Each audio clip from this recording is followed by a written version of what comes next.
اللہ الرحمن الرحیم capital special کے ساتھ میں ہوں شاداب ریاض، اور میرے ساتھ آج موجود ہیں انتہائی اہم شخصیت، گورنر پنجاب رہ چکے ہیں، وزارت اطلاعات ان کے پاس ہے، لیکن ان تمام چیزوں سے ہٹ کے جس تعارف سے وہ اپنا سب سے زیادہ خوشی محسوس کرتے ہیں وہ ہے تحریک انصاف کے کارکن، کیونکہ ہم نے لاہور کی سڑکوں پر تحریک انصاف جب افتخار چودھری صاحب کی تحریک میں آگے آگے چل رہی تھی، اس وقت ان کو میں نے باقاعدہ ہم نے ان کو کارکنوں کی طرح بھاگتے دوڑتے دیکھا. کافی عرصہ غائب رہے سیاسی سکرین کے اوپر سے، لیکن پھر جب آئے تو جو پولیٹیکل ورکر سے تحریک انصاف کے، ان کے اندر باقاعدہ خوشی کی لہر دوڑ گئی. اس کی ریزن یہ تھی کہ ان کے بھی ہوتا تھا کہ بھئی جو لوگ ہمارے ساتھ چلتے ہیں، جو ہماری بات سنتے ہیں، بڑے ڈاؤن ٹو ارتھ آدمی ہیں. عمر سرفراز چیمہ صاحب. جی چیمہ صاحب السلام علیکم. جی وعلیکم. چیمہ صاحب ایک تو آپ کا بہت شکریہ، آپ نے وقت دیا. میں بھی دیکھ رہا تھا کہ کافی آپ مصروف ہیں، سیرت النبی کانفرنس وغیرہ کی جو ارینجمنٹ وغیرہ کر رہے ہیں. ملک میں سیاسی صورتحال چیمہ صاحب، اب پنجاب بیچارہ کے بارے میں پھر وہی معاملات چل رہے ہیں کہ جی پنجاب میں پرویز الہی صاحب جا رہے ہیں، نئے آ رہے ہیں، فلاں آ رہے ہیں، کچھ نئے وزارت اعلیٰ کے لیے بھی نام آ رہے ہیں. آپ منسٹری پہ بیٹھے ہوئے ہیں، اطلاعات کی منسٹری پہ بیٹھے ہیں، کیا سمجھتے ہیں کہ کوئی اس طرح کی چیز ہونے جا رہی ہے، یا کوئی ایسا لگ رہا ہے، یا ابھی تک پرویز الہی صاحب اور آپ کی حکومت سٹرونگ ہے؟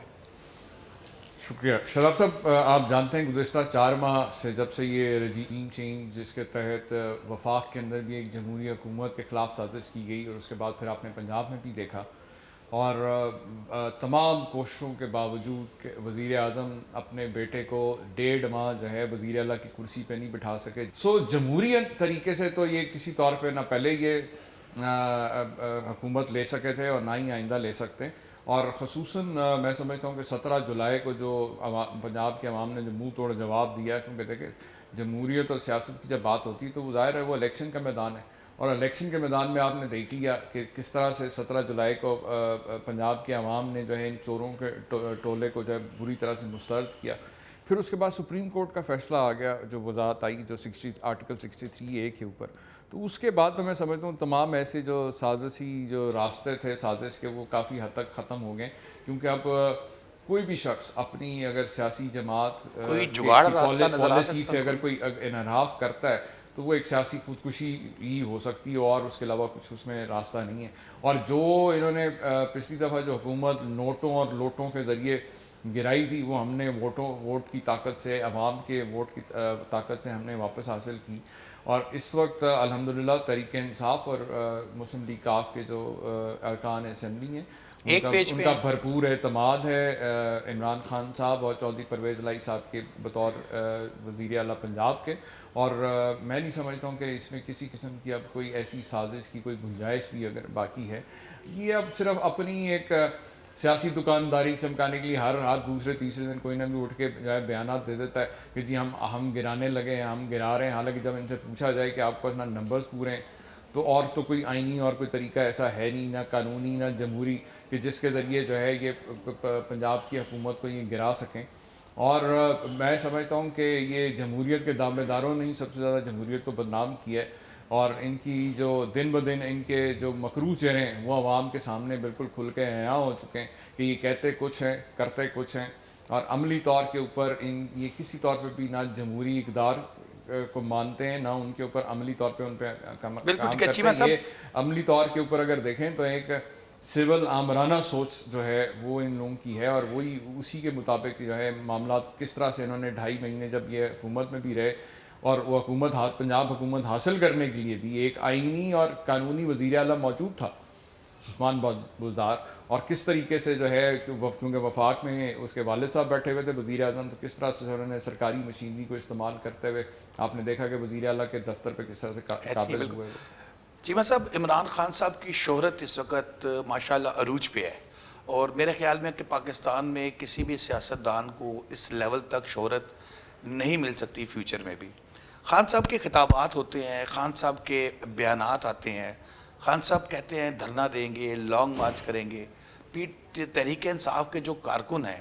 وہ تیار بیٹھے ہوئے ہیں، وہ خان صاحب کی طرف دیکھ رہے ہیں. خان صاحب کی طرف سے مسلسل کہنے کے باوجود کوئی ایک فکس کال نہیں دی جا رہی دھرنے کی یا لانگ مارچ کی. کیا لاسٹ ٹائم جو کال دی گئی تھی، آئی تھنک 25 جولائی کی ڈیٹ تھی، اس میں جو ناکامی تھی اس کی وجہ سے کوئی خوف ہے خان صاحب کے دل میں کہ کارکن انتظار کر رہے ہیں لیکن وہ ابھی تک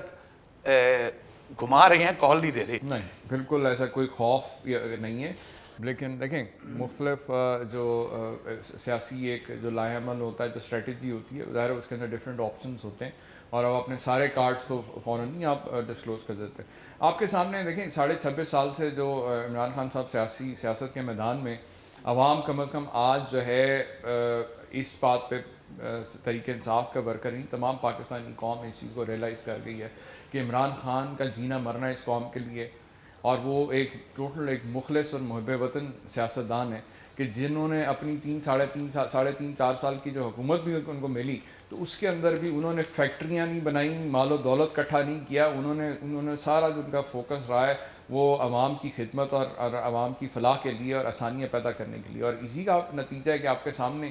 کہ باوجود تمام کوششیں کرنے کے کوئی 1 روپے ایک دھیلے کی چوری کا کوئی الزام ایسا نہیں ہے جو وہ خان صاحب پہ لگا سکیں. اور ایک انتہائی نامعقول قسم کا جو یہ توشہ خانہ یا یہ جو ممنوعہ فنڈنگ کی بات کر رہے ہیں وہ انتہائی مضحکہ خیز ہے, کیونکہ آپ کے سامنے توشہ خانہ کے اندر سے جب جو انٹائٹلمنٹ ہے وہ ایک مخصوص عہدوں کے اوپر جو لوگ بیٹھے ہوتے ہیں ان کو اجازت ہوتی ہے کہ وہ ایک سرٹن پرائس پے کر کے لے سکتے ہیں, اگر ان کو کوئی تحفہ اس میں ملا اور ان کو پسند ہے تو اپنی ضرورت کے لیے رکھ سکتے ہیں.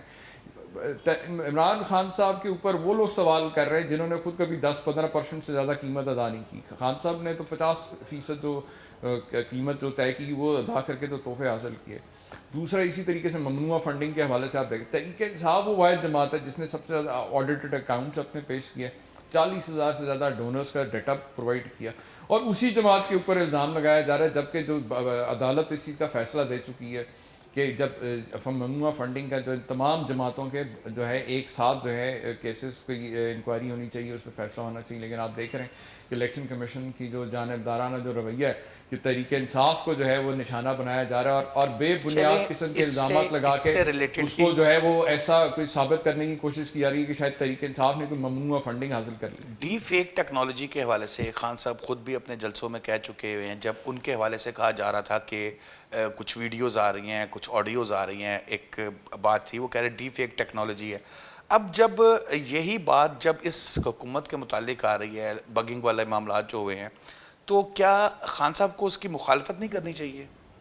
دیکھیں ابھی تک تو یہ کلیئر نہیں کہ یہ بگنگ ہے یا یہ ان کی اپنی, کیونکہ میرا اپنا یہ ذاتی خیال ہے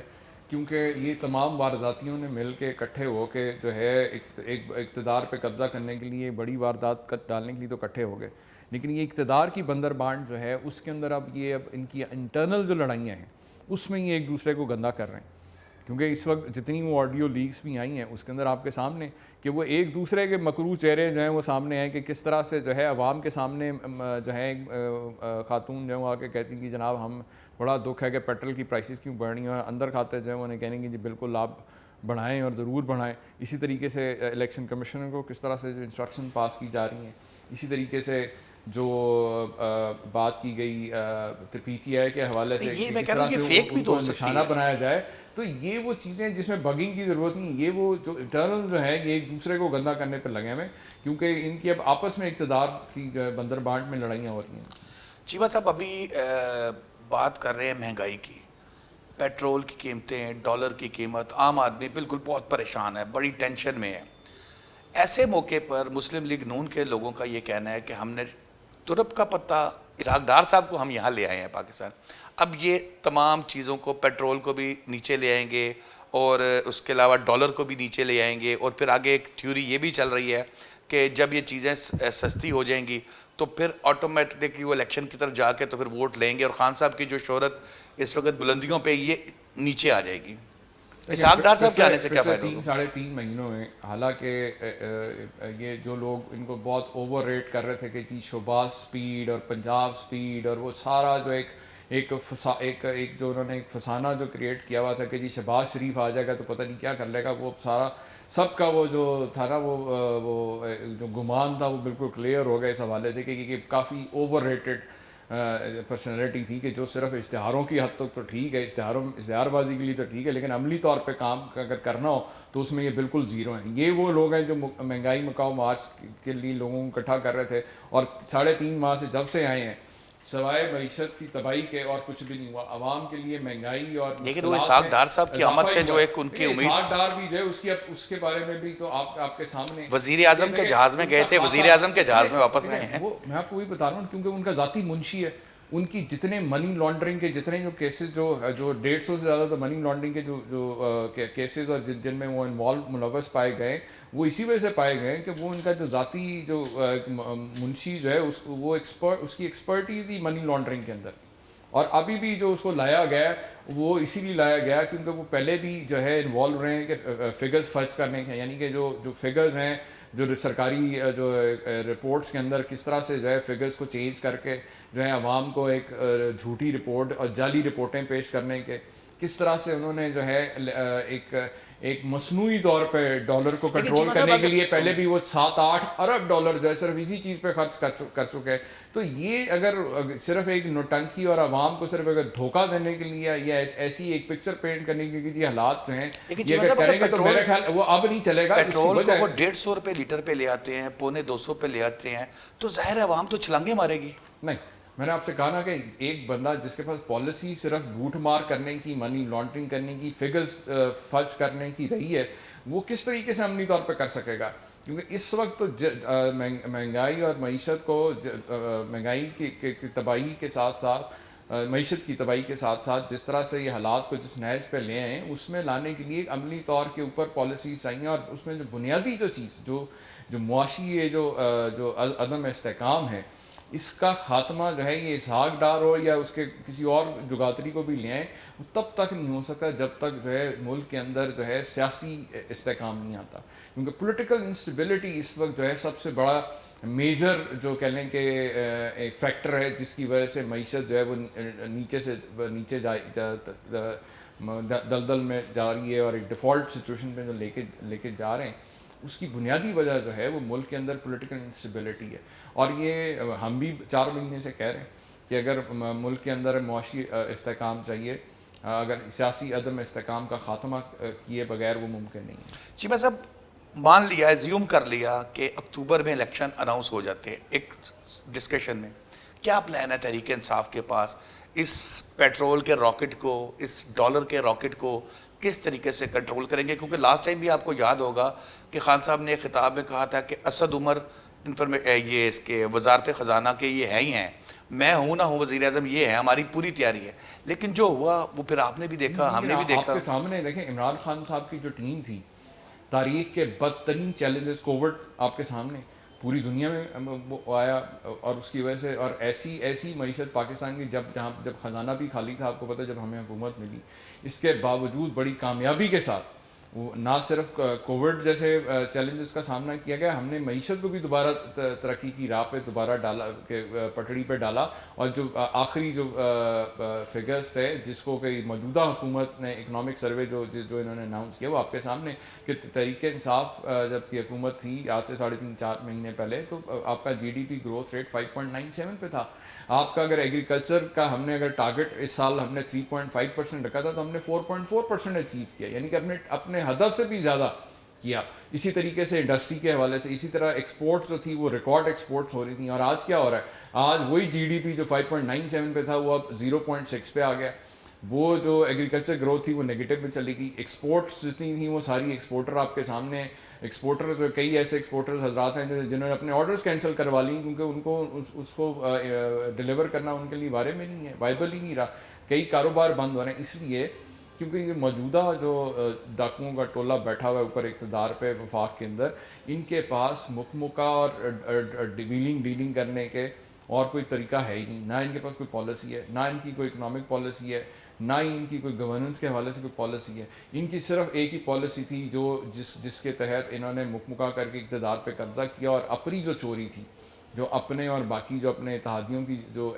NRO2 جو لینا چاہ رہے تھے 3.5-4 سال, تو عمران خان نے نہیں دیا ان کو, وہ آپ کے سامنے. اس کے علاوہ ان کی اچیومنٹ کیا ہے 3.5-4 مہینوں میں؟ انہوں نے پیٹرول بجلی کے قیمتیں وہاں تک پہنچا دی ہیں کہ نہ آج آپ کا کسان جو ہے وہ بھی معاشی مشکلات کا شکار ہے, آپ کا ایکسپورٹرز, آپ کا کاروباری شخص, آپ کا ایون جو تنخواہ دار طبقہ وہ سب سے زیادہ اس وقت جو ہے مشکلات کا سامنا کر رہا ہے. جیوت صاحب, عمران خان صاحب نے تاجروں سے خطاب کیا اور اس پہ انہوں نے کہا کہ جنرل باجوہ سے ایک تاجر نے جو بات کی کہ جنرل باجوہ صاحب سے ان کی بات ہوئی ہے اور اس میں انہوں نے کہا ہے کہ وہ جلد عمران خان صاحب کی اور شہباز شریف صاحب کی جپی تو نہیں ڈلوائیں گے لیکن ایک سیٹ پہ ان کو بٹھائیں گے اور الیکشن کی طرف جو ہے وہ بات چیت کریں گے الیکشن کی. عمران خان صاحب کا موقف تو یہ تھا کہ میں ان چوروں کے ساتھ نہیں بیٹھوں گا. دیکھیں ہم تو 4 مہینے سے کہہ رہے ہیں کہ اور یہ ہماری بات اگر 4 مہینے پہلے مان لی جاتی اور اس جو سیاسی عدم استحکام ہے جس کی وجہ سے معیشت جو ہے تباہ حال ہوئی ہے وہ اگر صاف شفاف الیکشنز کے انعقاد کی جانب اگر ہم 4 مہینے پہلے اگر اس طرف چلے جاتے تو آج یہ حالات یہ نہ ہوتے جو آج حالات ہیں. تو میں سمجھتا ہوں کہ جتنی جلدی بھی ہو سکے جو ہے یہ بالکل تمام سیاسی جماعتوں کو بیٹھنے کی ضرورت ہے. اور ہم تو بارہا یہ بات کر چکے ہیں کہ اگر وفاقی حکومت جو ہے اگر سنجیدہ ہے الیکشنز کروانے میں تو ہم بالکل بیٹھ کے بات کر سکتے ہیں اس کے اوپر کیونکہ ضرورت ہے اس بات کی کیونکہ خالی صرف الیکشن کرانا مقصد نہیں ہے جب تک صاف شفاف الیکشن نہیں ہوتے. اور اسی لیے الیکشن کرانے سے پہلے کچھ اقدامات ضروری ہیں